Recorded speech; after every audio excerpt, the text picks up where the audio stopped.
2년 전 인천에서 보증금 2억 4천만 원의 신혼집 전세 계약을 맺은 A씨. 전세 사기를 피하려고 집주인 체납 정보 확인은 물론 100% 보증보험이 되는 집을 일부러 골랐습니다. 그런데 이사 직후 집주인과 연락이 끊겼습니다. 잔금 실현은 이사 당일도 이제 이체하기 직전에도 등본을 떼서 확인한 다음에 보냈고 근저당이나 뭐나 아무것도 없이 계속 깨끗했거든요.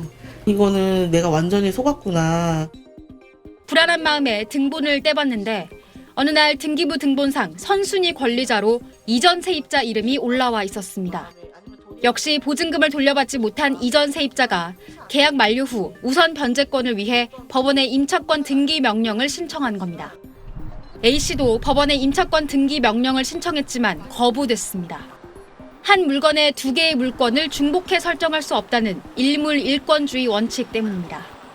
그 다음에 정작 피해자인 저도 임차권 등기 명령을 할 수 있어야 되는데 그 부분에 대해서는 무조건 안 된다는 거예요. 완전 눈 뜨고 코 베이는 거예요. 법원과 등기소에선 별도 확인 절차 없이 신청인의 점유 일자 그대로 등기부에 기재하기 때문에 먼저 신청하는 사람이 선순위가 되는 일들이 벌어지는 겁니다. 굉장히 좀 당황스러워요. 제가 들어갈 때는 아무것도 문제도 없고 정상적으로 계약하고 들어왔는데 이전 세입자라고 해가지고 턱 임차권 등기 걸고 내가 못 나가게 이렇게 해버리면 무엇보다 보증보험으로 전세금을 돌려받으려면 임차권 등기가 필수 요건이어서 세입자들 간 갈등도 커지고 있습니다. SBS 최희원입니다.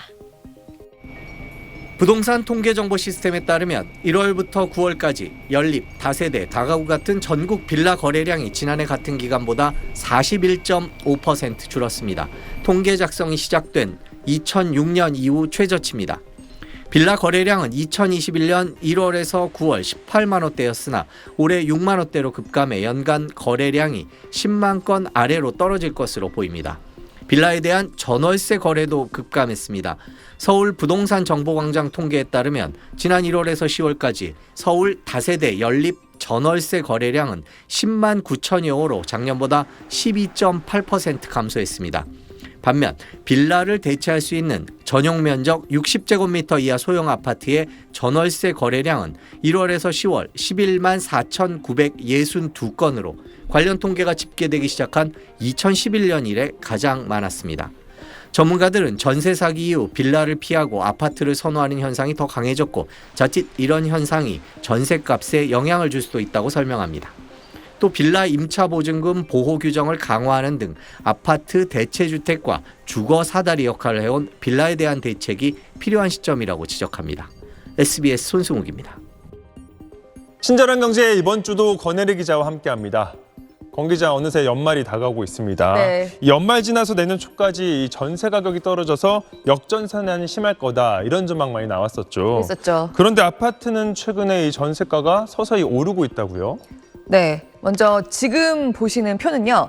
부동산원 통해서 확인할 수 있는 전국의 아파트 전세 평균 가격 추이입니다. 네. 월별 단위로는 이 7월까지가 최신 자료인데요.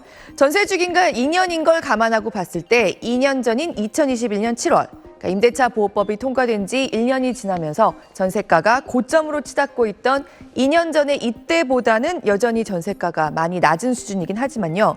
지난 2월을 기점으로 계속해서 상승하고 있는 모습을 볼 수가 있습니다. 그리고 방금 보신 7월의 이후로는 전세 가격이 매주 변동돼 온 추이로 10월 마지막 주까지의 상황을 판단할 수 있는데요. 보시는 것처럼 아까 보신 7월 이후로도 계속해서 상승세를 유지하고 있습니다. 그러니까 여전히 역전세 위험이 아주 사라졌다고 볼 수는 없는 가격대긴 하지만 직전의 기존 보증금과 새 보증금 사이의 그 가격의 차이는 약간씩 좁혀지고 있는 모습을 보이는 겁니다. 이렇다 보니까 세입자가 계약갱신 청구권을 사용하는 비중도 다시 조금씩 늘고 있습니다. 부동산 114가 국토부 자료를 바탕으로 서울 아파트 거래의 경우를 분석해봤더니요. 전세가가 고점을 향해 가고 있던 지난해 상반기에는 평균 65%를 넘었던 갱신권 사용 비중이 올해 상반기에는 32%대로 급감했었습니다. 그럴 수밖에 없는 게 전세값이 아예 떨어지고 있는데 굳이 상승폭을 5%로 제한하고 싶다. 세입자가 이렇게 얘기할 필요가 없습니다. 그런데 이 갱신권 사용 비중도 조금씩이지만 상반기 이후로 다시 커지는 모습을 보이고 있습니다. 네, 예상과는 많이 다릅니다. 네. 다행이기도 한데 전세 가격 이렇게 오르는 이유는 뭔가요? 여러 가지 이유가 있는데요. 건설산업연구원은 지난 금요일에 내놓은 보고서에서 내년에 사고 팔 때의 집값은 전국적으로 2%, 비수도권의 경우에는 3%까지도 하락할 거라고 전망했습니다. 반면에 이미 상승세로 전환한 전세가는 2% 정도 오를 거다. 이렇게 봤습니다.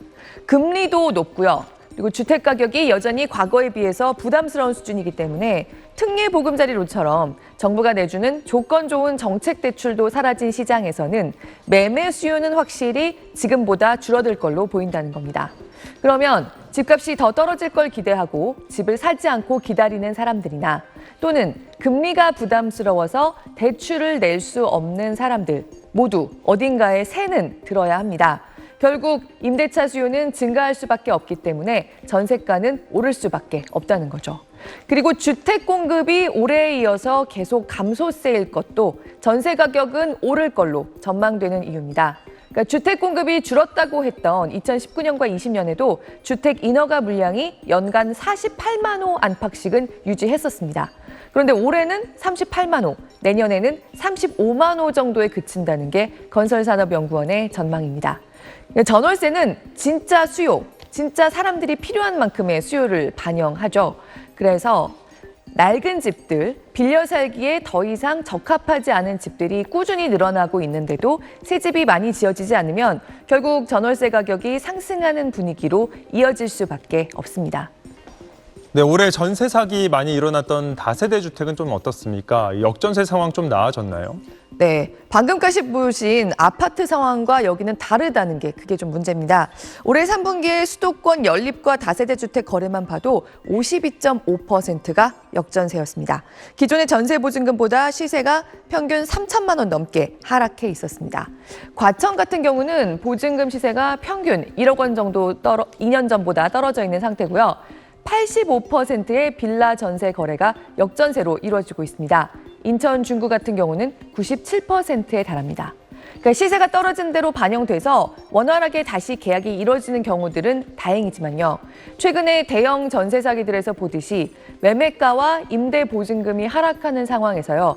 여기에 전혀 대비돼 있지 않은 집의 세입자들이 대규모 피해를 당하는 경우가 계속 나타나고 있고 이게 빌라 시장의 전세 수요까지 아파트로 쏠리게 하는 요인이 될 수 있다. 면밀한 관찰이 필요하다. 건설산업연구원도 보고서에서 지적하고 있습니다.